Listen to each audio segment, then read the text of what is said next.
nos revela el libro.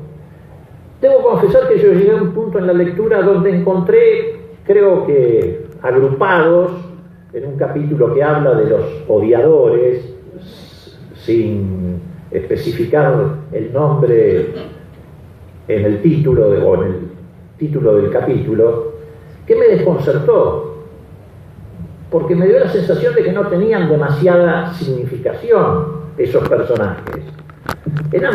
Son en realidad personajes menores, pero después advertí que tenía una gran importancia. ¿Por qué?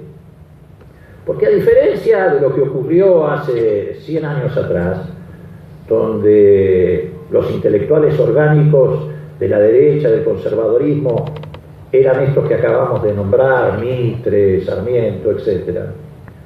Hoy, como dice un amigo mío, que está acá y nos acompaña, que es Leandro Santoro,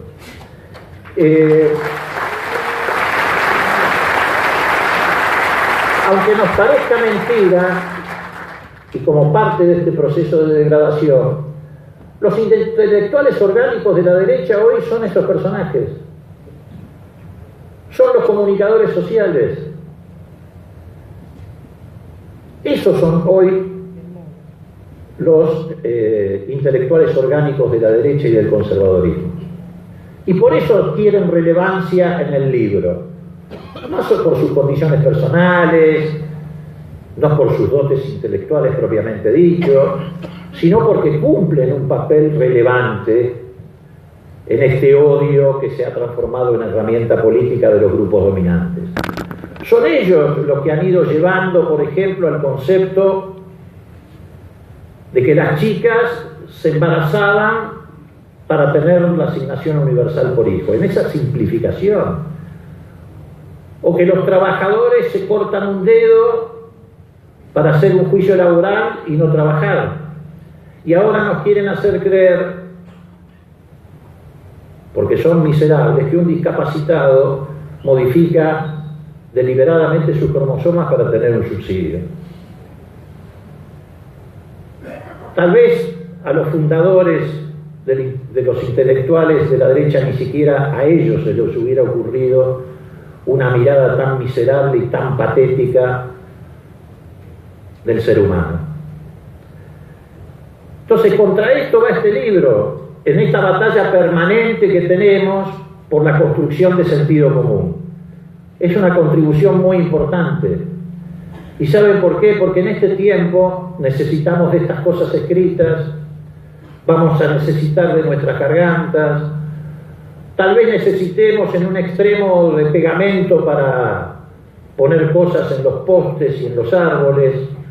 Vamos a tener que librar una batalla muy desigual, pero la vamos a ganar, porque efectivamente, como decía Jauretche, el odio es siempre solo de las minorías, que sienten que pierden algo cuando hay gobiernos populares que modifican la distribución del ingreso. Y el amor y la alegría es siempre de las mayorías, y las mayorías se van a imponer. Gracias.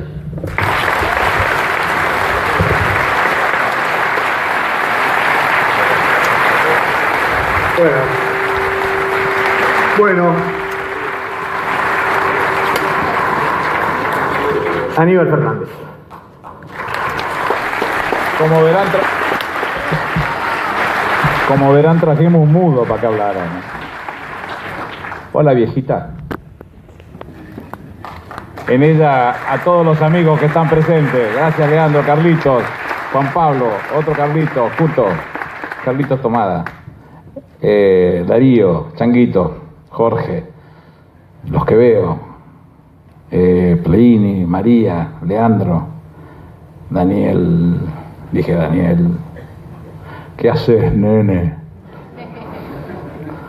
Gracias por estar, la verdad que nos pone muy contento poder presentar otra vez algo que tiene que ver con esto de la discusión política y que nuestros queridos amigos y compañeros que nos han acompañado en esta presentación hacen más fácil las explicaciones de las cosas que nosotros nos hacen pensar en algún momento y ponerlo en marcha Aramo, dijo el mosquito, ponerlo en marcha para que dé su fruto como el que estamos exhibiendo en este momento. Como dijo Cristina en el prólogo de Conducción Política, así hablaba Juan Perón, lo hicimos de nuevo. Así puso ella, lo hicieron de nuevo.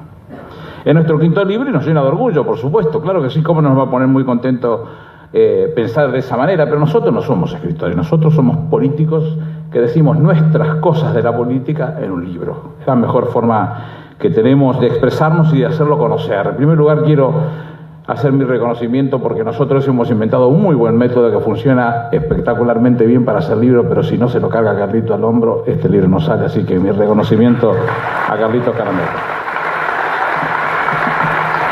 Y es un honor habernos ganado el derecho a que ustedes nos escuchen, a que podamos convocarlos y a presentar, Carlitos Tomada también, te quiero tanto, a presentarlo y a verlos con ustedes y hacerlo conocer y que se sepa de qué se trata. Yo desde muy joven definí que vivía para la política y vivo para la política, no de la política, porque soy un peronista convencido y además porque me siento un defensor de las causas populares y en esto seguramente esta mesa se allana, se hace mucho más simple, porque todos pensamos de la misma manera, aunque como dijo Leopoldo tenemos procedencias distintas, historias de militancia distintas. ¿Cómo resistirse a ser conocido cuando uno practica la política? Leandro, que es uno de los más jóvenes que tenemos, de los irrompibles, hoy en muchos lugares es muy difícil pasar desapercibido. Y uno quiso ser eso toda la vida y después uno se empieza a preguntar, ¿y eso es bueno tener 95% de conocimiento nacional? ¿Es bueno? Me vino a la cabeza el recuerdo de un hombre a quien le he tenido un enorme respeto, y alguna vez me distinguió con un gesto de afecto que fue Simón Pérez. Un día charlando en Jerusalén él decía, durante 60 años fui el personaje más controvertido y de un día para el otro pasé a ser el hombre más popular del mundo. Y de verdad no sabía, decía él, decir cuándo estuve mejor. Y remató, un tipo tan grandote como ese, que cuando le dije que iban a hacer me dijo, ¿y después por dónde viene? Y bordeando el Jordán. Dice, el Jordán tiene más historia que agua. Remató diciendo, ¿sabe una cosa? Es mejor ser controvertido por razones correctas que ser popular por razones equivocadas. Y ahí me sentí absolutamente identificado en lo que uno quiere ser. Que un tipo de semejante magnitud comprenda o te haga comprender o quiera enseñarte, porque tenía chapa para ser maestro, vaya, si tenía chapa para ser maestro, cómo se tenía que ser en la vida, eso alcanzaba. Y cuando me iba me dice, don't forget it, winners don't quit and the quitters don't win. Los que ganan nunca abandonan y los que abandonan nunca van a ganar. Y nosotros nos sentimos parte de los primeros, siempre nos sentimos ganadores, aunque circunstancialmente haya que tropezar y volver a levantarse. Y así vamos a seguir peleando y haciendo lo nuestro.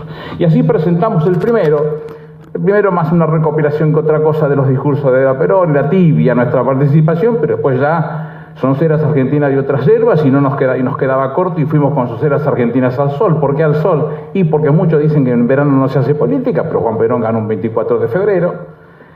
Y después fuimos con Conducción Política. Conducción Política fue un libro que se hizo de las 9 clases que dio Juan Perón en la Escuela Superior de Gobierno, y claro, él queriendo remachar o machacar sobre un determinado asunto, lo repetía muchas veces y era medio complicado leerlo. Pero en mi época de pibito, si querías participar de una reunión y que te escucharan, o ser escuchado, o pretender dejarte que escucharas, tenías que saber de qué te estabas hablando, y si no leías Conducción Política no sabías absolutamente nada. Nosotros le sacamos los jarascas y quedó limpito, y lo comparamos con nuestra gestión de gobierno porque teníamos con qué. Entonces por eso se llamaba Conducción Política. Así hablaba Juan Perón. Aquellos que crean que el nombre se lo choreamos a Nietzsche, sí señor. La diferencia es que Nietzsche hablaba de Zaratustra, un profeta presocrático, y nosotros hablamos de Juan Perón, un hombre nuestro, de nuestros tiempos, una que he admirado y admiro cada día más. Y nosotros fundamentalmente no hicimos estos libros para responder al absurdo organizado, a la violencia verbal sin ningún tipo de respuesta, a la calumnia disfrazada de crítica. Estos tipos nos mienten en la cara, son unos sinvergüenzas, empezando por el sátrapa del presidente. Que nos ayuden a pensar, un enorme gesto para la juventud. Nosotros nos sentimos con responsabilidad de que los pibes vean lo que estamos haciendo y nos escuchen. A mí me alegra ver muchos pibes acá, me alegra mucho, me pone muy contento. Montoneras de pibes y pibas de la mano de Néstor y Cristina, vieron que las cosas pasaban por la política, y esto es lo que yo me siento muy feliz, me siento muy contento. Cristina marcó en algún momento una comparación de los distintos tipos de luchas que a las distintas juventudes nos tocó llevar a la práctica. A nuestra generación, la de Leopoldo, la mía, la de Carlitos, fundamentalmente nos tocó una contra la dictadura, una situación muy incómoda, fulería, no era fácil esa situación. En los 90 la lucha contra las iniquidades. Más adelante con Néstor y con Cristina para defender y profundizar un modelo.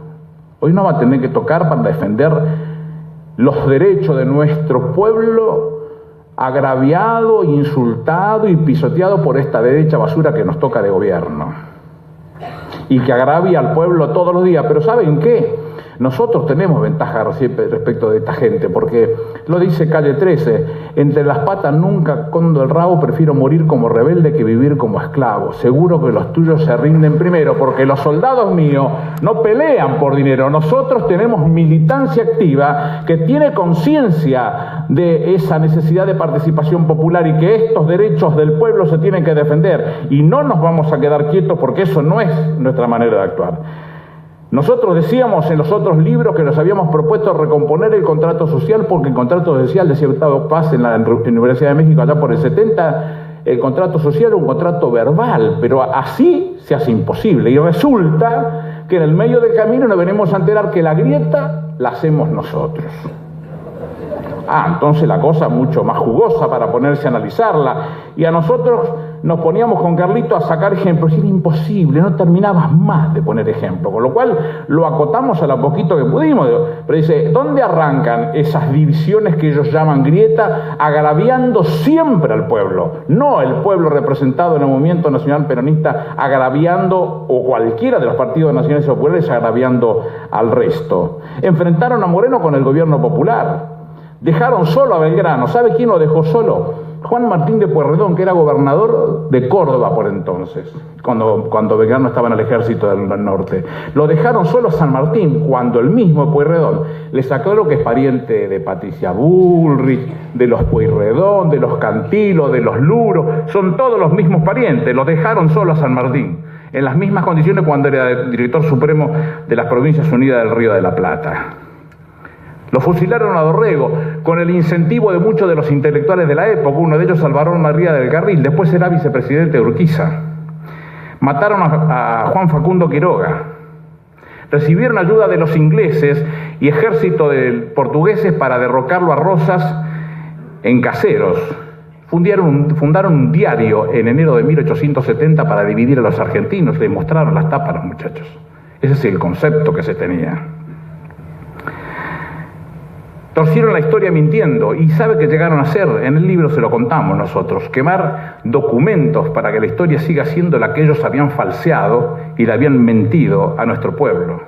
Marcharon hacia la Patagonia y mataron a los pueblos originarios, y quedándose con sus tierras se las regalaron a la élite, siempre a la élite. Porque todos los gobiernos respondían a la élite. Se reunían en lugares como esto, con mucha menos gente, con mucha, para elegir un presidente. En esas formas se elegía. Ellos fueron especialistas en divisiones. Unitarios y federales, criollos y gringos, mitristas y autonomistas, peronistas y antiperonistas. Ellos derrocaron a Hipólito Yrigoyen.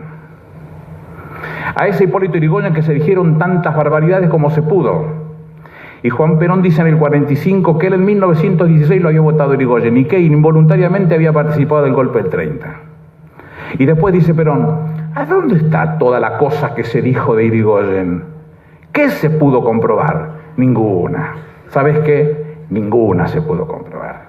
Y dirá Perón un poquito quejándose de los radicales. ¿Sabe cuánta gente se calcula que hubo en el velorio de Hipólito Yrigoyen? 1 millón de personas. Ese 1 millón de personas tendría que haber estado en la plaza defendiéndolo al caudillo. Dice el 8 de abril de 1953 Juan Perón, ese Yrigoyen era un paisano al que vos le dabas la mano y estaba firmando un documento. A la puta, entonces.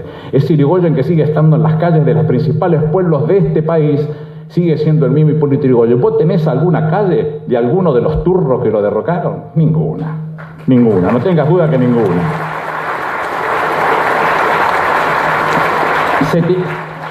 fortalecieron, consumaron y apoyaron el fraude patriótico que fue el que consolidó la década infame. Se timbiaron la patria con la Baring Brothers primero, con el pacto Roca-Runciman después, con los préstamos del Fondo Monetario Internacional.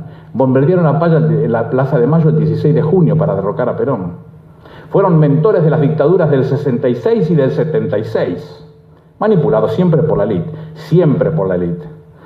Fueron los autores y acompañantes de políticas neoliberales que le dictaban desde la casa, porque no te creas que tenían cabeza para hacer eso. Nadie que tenga un poquito de visión puede pensar que ni los Lanús, ni estos tipos, o el que le escribía el libreto a Lanús y le decía todos los días lo que tenía que firmar y dejar de hacer, se llamaba Miguel Hirsch, un hombre de las clases sociales altas de este país. Pasaba por su casa, tenían ni siquiera prurito para hacer eso. Fueron mentores de la dictadura de 1976. Políticas neoliberales que mi partido acompañó en los 90 y autores de 30.000 compañeros detenidos desaparecidos. Si estos turros se creen que me van a meter a mí en la discusión del número, yo te digo que el dolor de perder a un solo de nuestros pibes no tiene precio. No tiene precio. Y la lid han sido siempre los mismos. La misma lid que después comenzó a agraviarnos nuestra propia gestión de gobierno. Ya Néstor está muerto. No tiene sentido que me ponga a darle vuelta, pero lo de Cristina es bipolar. No es ella la que gobierna, ¿eh? Mantiene vagos. Ella es la que roba, es chorra. Ella fue a la que mató a Néstor Kirchner. ¿No vieron que nos lo mostraron en el cadáver? Ella mató a un fiscal. ¿Qué buscaba asilo en el Ecuador? ¿Por qué buscaba asilo en el Ecuador? Todo eso lo grabaron con la lengua desde la zanja de Alsina, que se hizo por allá por 1876, gobierno de Nicolás Avellaneda, para separar lo que era la civilización de la barbarie, los blancos de este lado contra los pueblos originarios y los malones del otro. Hasta la grieta de la nata, que le pagan para que nos agravie cada vez que tenga oportunidad. Y eso es lo que ha hecho esa grieta que nos quieren adjudicar a nosotros, que provenimos de un gobierno nacional y popular y lo defendemos como tal. Ahora vengo a enterarme, después de tantos años y llamándome Domingo por segundo nombre, aunque mi padre quisiera ponerme Juan Domingo y mi madre Aníbal Alberto, en el sanomónico quedó el Domingo solo, que el peronismo es una enfermedad compleja.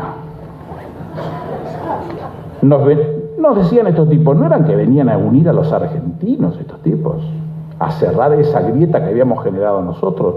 Pues no, entérense, porque está plagado de cuatreros, ladrones, apropiadores, contrabandistas, corruptos, golpistas, torturadores, genocidas. Son todos los que están en la gestión del gobierno y que aplauden el circo y el baile de los que generaron las muertes y el desastre para nuestro país, y que nos va a tocar a nosotros como Movimiento Nacional y Popular desenredar la madeja y poner a funcionar otra vez un país que los incluya a todos. Es imperioso ponerle freno a esta derecha corrupta. Es imperioso ponerle freno a esta derecha corrupta, empezando por el presidente. ¿Quieren ver lo de las pensiones? Es impensado lo que está sucediendo. Si hacen esta animalada antes de las elecciones, porque tontos no son, ¿te imaginas lo que están pensando para después de las elecciones? Para sacar lo que sucedió, se valieron de un decreto, el 432 del año 97. Ese decreto 432, resumido, lo que dice es que las pensiones son para las personas con discapacidad total y permanente. Más o menos ese es el resumen de la discusión. ¿Qué es una discapacidad total? Cuando tenés más capacidad del 76%. Carlitos? Que de eso conoces un rato largo. Nadie lo aplicó. Ni Carlos Menem, ni De la Rúa, ni Duhalde, ni Néstor, ni Cristina. Nadie lo aplicó, ellos. Para voltear 83.000 pibes. Pero te voy a dar un dato. Son tan burros, que ni siquiera saben lo que está sucediendo en la legislación internacional ni en la propia Argentina, que ya ha ganado su tiempo. Yo leía lo que decía Alcira Argumedo, que no es del palo nuestro, es una señora que trabaja con Pino Solanas y le tengo todo el respeto, no tengo por qué no hacerlo así. Es ella la que dice esto que les estoy contando. Nadie aplicó ese decreto, ellos solo lo aplicaron. Y con ella estaba un chico que se llama Marcelo.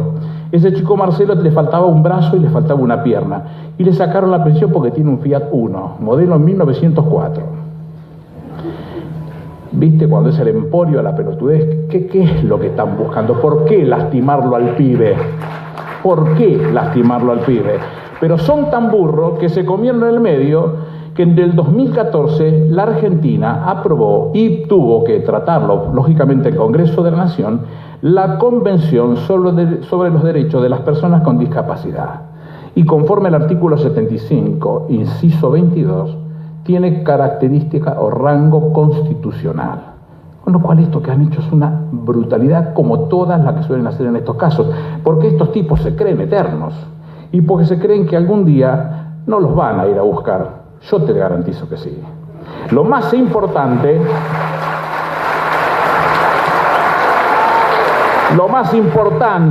de esta definición es que la Convención sobre el Derecho de las Personas con Discapacidad, si yo lo tengo que resumir, es el eje central de lo que discute y dice en igualdad de condiciones con los demás. En igualdad de condiciones con los demás. Somos todos iguales. Eso de que somos todos iguales es de verdad, somos todos iguales. Y los cromosomas, como dice Leopoldo, circunstancialmente no fueron los que se esperaba. Somos todos iguales. Con lo cual el respeto es lo primero que te debieran que hacer. Pero te voy a dar un dato. 2 segunditos me voy a correr y vamos a hablar un poquito de Odebrecht. Si pagó coimas Odebrecht, que es una empresa brasilera, vos me querés hacer creer que IEXA, que es del presidente, no del primo, es del presidente, que se la dio en el 2007, sabe Dios con qué la pagó, porque es un fronting, el primo pone la cara. ¿Ustedes creen que no sabía que estaban pagando coimas?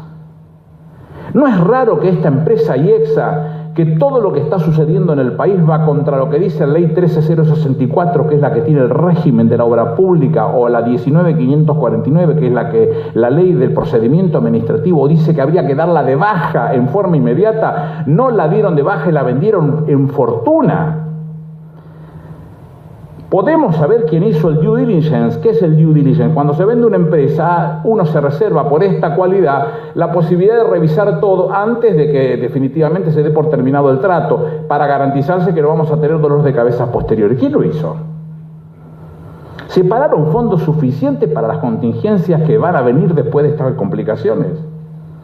Las responsabilidades son solidarias y en hechos de esta característica llegan hasta las empresas controlantes, en este caso Sideco y Sogma. ¿De quién son Sideco y Sogma? De Macri, ¿de quién querés que sea?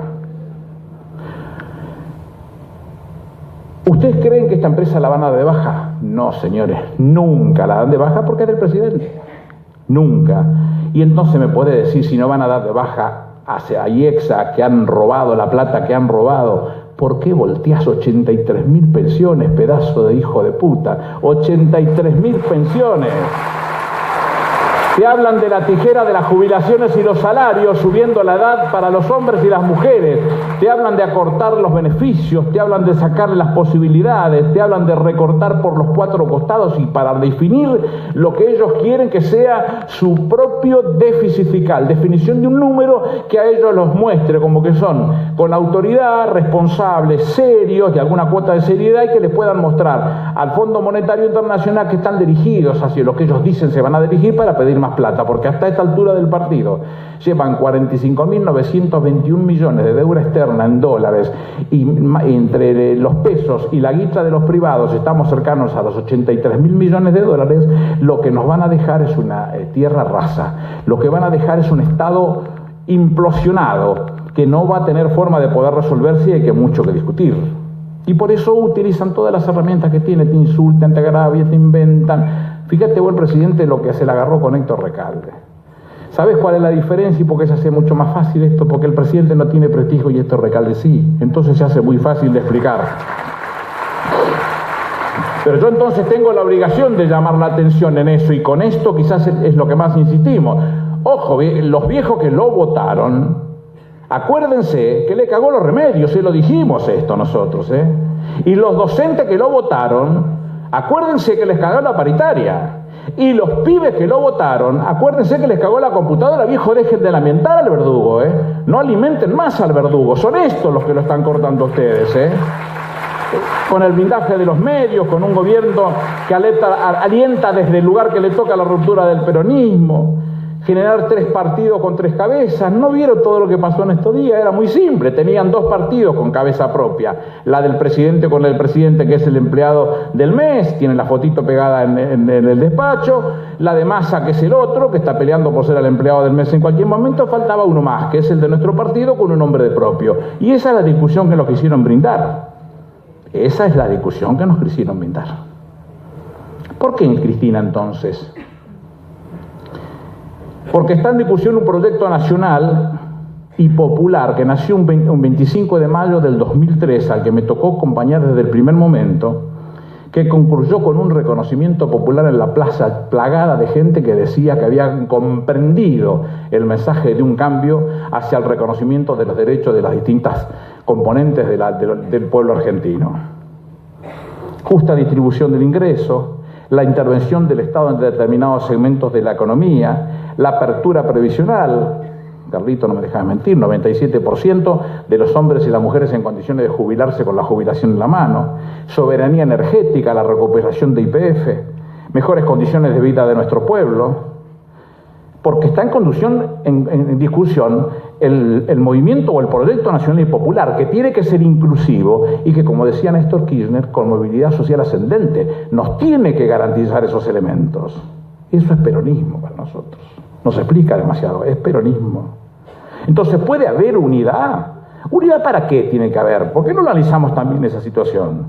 Yo estoy dispuesto a decir que sí a la unidad, pero cuando, como dice Juan Perón en Conducción Política, cuando hay unidad de concepción, para que yo me pueda dirigir hacia la unidad de la acción, ahí sí me gusta que exista, que tengamos unidad, corrigiendo los errores, por supuesto, profundizando nuestro modelo, pero no son proyectos similares. Entonces, ¿a qué terminamos discutiendo? A Cristina. Hablamos de Cristina. Que sí, que no, que vino, que compró un hotel, estas pelotudeces de los hoteles, estupideces. Quédense tranquilos que son todas idioteces. Este hotel que ahora resulta ser que no sé quién lo compró y porque lo compró tiene que ver con Cristina. Hablamos de Cristina. Perdónenme, pero hoy en la Argentina en la que nos encontramos, discutir la Cristina es como discutirlo a Juan Perón. Por eso no comprendo esto de querer tener interna. Cristina le dio la oportunidad y ahora pretenden competir con lo que generaron con la oportunidad que le dio Cristina. Cristina conduce y no impondrá nunca esas formas porque tiene que conducirlo precisamente. Más bien buscará persuadir para tratar de encontrar un concepto común que es el del proyecto nacional y popular que todos apreciamos desde un primer momento. Esto es lo que muchos no entienden. Juan Perón decía, si Dios bajara todos los días a la tierra a resolver el problema que se plantean entre los hombres, ya le hubiéramos perdido el respeto. Y no hubiera faltado un tonto que quisiera reemplazarlo. Porque los hombres son así, decía Juan Perón. Señores, el liderazgo de Cristina no se discute. El liderazgo de Cristina no se discute. Que lo quieran discutir no es casual, que lo quieran discutir no es inocente, ni históricamente correcto, ni históricamente lógico. Participar del PJ como partido conservador, no, gracias, recién tiré. No quiero saber nada con eso. Nunca Juan Perón reivindicó un partido, reivindicó un movimiento nacional y popular que comprendiera a los hombres y a las mujeres, a nuestros pibes, a nuestros viejos, donde se garantizara que todos tuvieran la misma igualdad de oportunidades. No una cosa tan chiquitita, por contar una sola. Cuando Néstor ingresó al gobierno el 25 de mayo del 2003, la participación del ingreso nacional entre los trabajadores era del 25%. 25%, Juan Perón hablaba del 50-50. 25%. Cristina dejó con el 37.4%. En 3 trimestres este tipo bajó 3.5. 3.5. Nosotros no podemos quedarnos quietos, ni callarnos la boca, ni pensar que las cosas se van a resolver solas. No se van a resolver solo un carajo. Hay que estar activo todos los días dando pelea en cada uno de los lugares que fuera posible.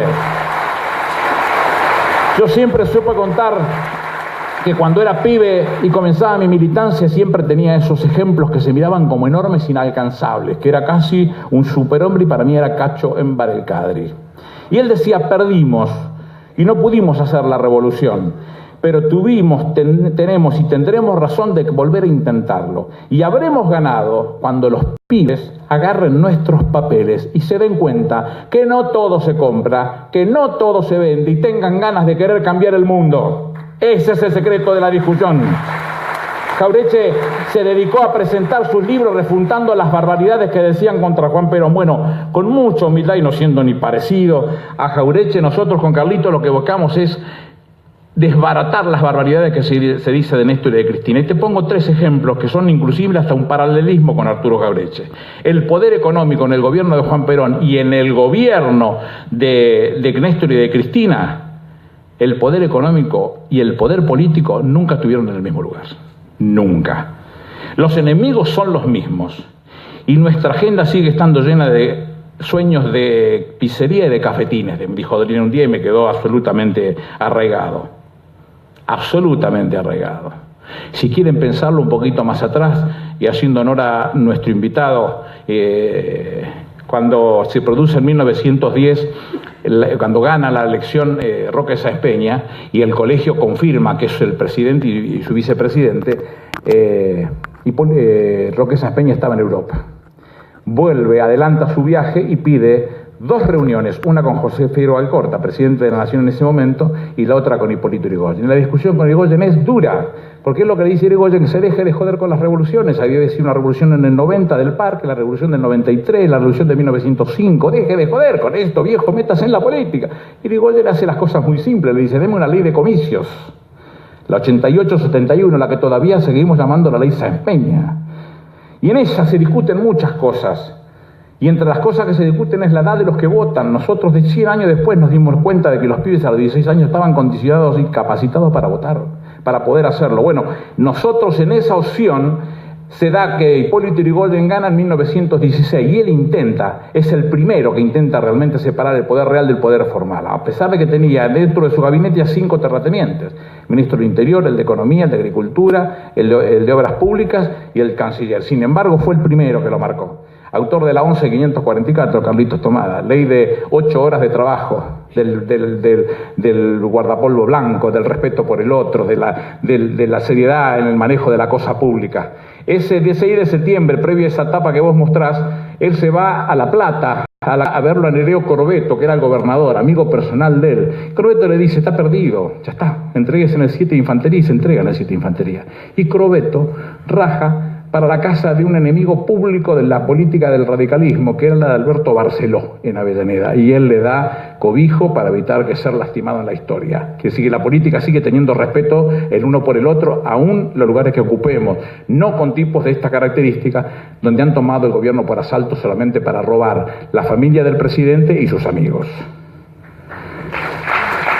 Yo no vengo a defender a nadie, porque Néstor, desde el lugar que esté, como dice el tango, con el cabo del revén que tiene de sobra para cobrarse. Y Cristina, si vos querés chocar contra Cristina, es mejor chocar con un tren cargado con piedra, yo sé lo que te digo.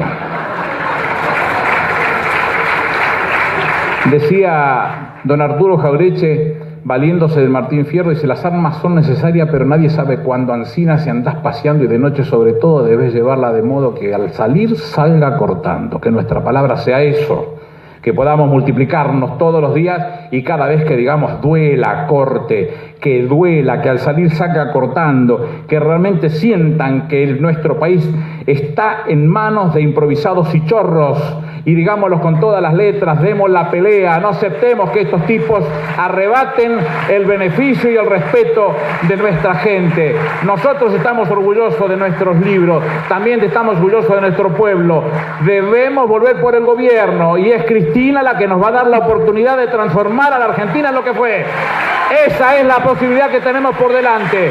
Estoy convencido y los invito a volver a hacerlo otra vez. Ya lo hicimos alguna vez y los resultados ya lo vieron. No nos quedemos quietos, no sería perdonado que fuera así.